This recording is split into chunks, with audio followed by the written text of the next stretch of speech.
कभी सोचा है कि हमारी पहली जबान, हमारी मातृभाषा, असल में हमारे लिए क्या मायने रखती है? क्या ये सिर्फ बातचीत का एक जरिया है या फिर हमारी पहचान का एक बहुत ही गहरा अटूट हिस्सा? आज हम इसी रिश्ते की पड़ताल करने वाले हैं अंतर्राष्ट्रीय मातृभाषा दिवस के बहाने। और ये विश्लेषण आपके लिए लेकर आया है स्टार हिंदीज, जहां हम भाषा, संस्कृति और इससे जुड़े ज्ञान की परतों को एक एक करके खोलेंगे। तो चलिए इस सफर की शुरुआत करते हैं। तो सबसे पहले ये समझना जरूरी है कि मातृभाषा सिर्फ कुछ शब्द या ग्रामर का खेल नहीं है। इसका कनेक्शन तो सीधा हमारी भावनाओं, हमारी सोच और हमारे होने से है, हमारे वजूद से है। और ये बात कितनी सच्ची है। सोचिए, भाषा ही तो वो धागा है जो हमें हमारे इतिहास से, हमारे परिवार से, हमारे पूरे समुदाय से जोड़कर रखता है। ये एक तरह से वो आईना है जिसमें हमारी संस्कृति की पूरी झलक दिखती है।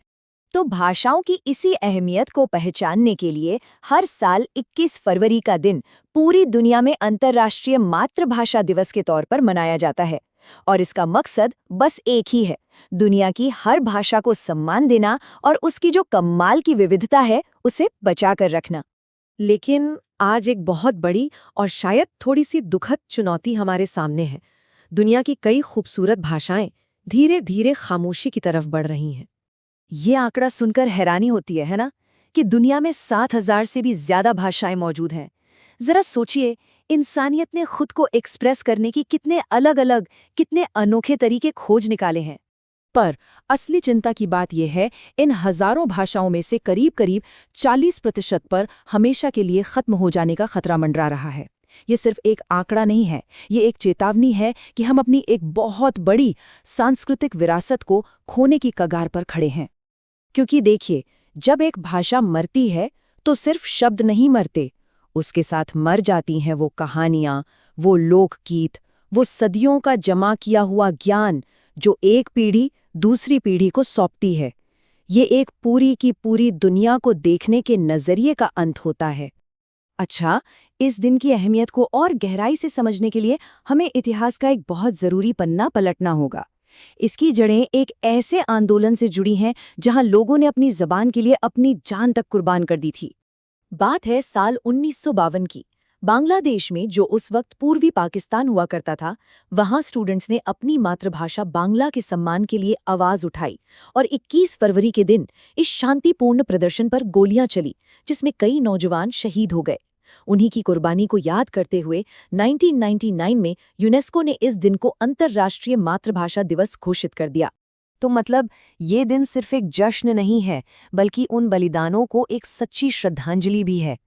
ये हमें बार बार याद दिलाता है कि अपनी भाषा में बोलने का जो हक है वो कितना कीमती है। तो इतिहास से मिली इस प्रेरणा के साथ चलिए अब नजर डालते हैं आज के दौर पर। और अच्छी बात यह है कि आज हमारे पास भाषाओं को बचाने के लिए पहले से कहीं ज्यादा ताकतवर औजार मौजूद हैं। आज के डिजिटल जमाने में टेक्नोलॉजी एक बहुत बड़ी उम्मीद बनकर सामने आई है।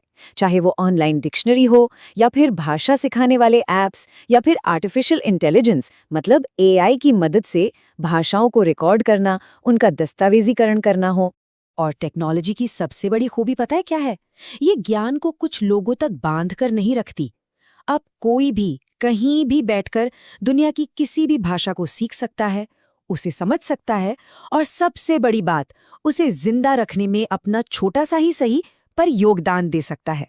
तो घूम फिर कर ये सारी बातें आकर हम पर ही रुकती हैं कि हम अपनी भाषा को कैसे देखते हैं और उसे कितना मान सम्मान देते हैं।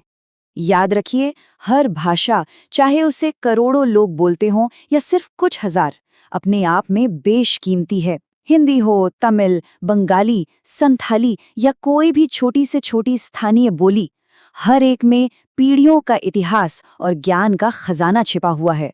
तो हम सब मिलके क्या कर सकते हैं? पहला, हम दूसरी भाषाओं का सम्मान करें। दूसरा, स्कूलों में एक से ज्यादा भाषाएं सिखाने को बढ़ावा दें।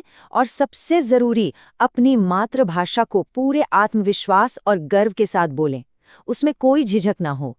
तो आखिर में ये सवाल हम सबके लिए है, हम अपनी और दूसरों की भाषाओं की इस अनमोल विरासत को सहेजने के लिए क्या कर रहे हैं?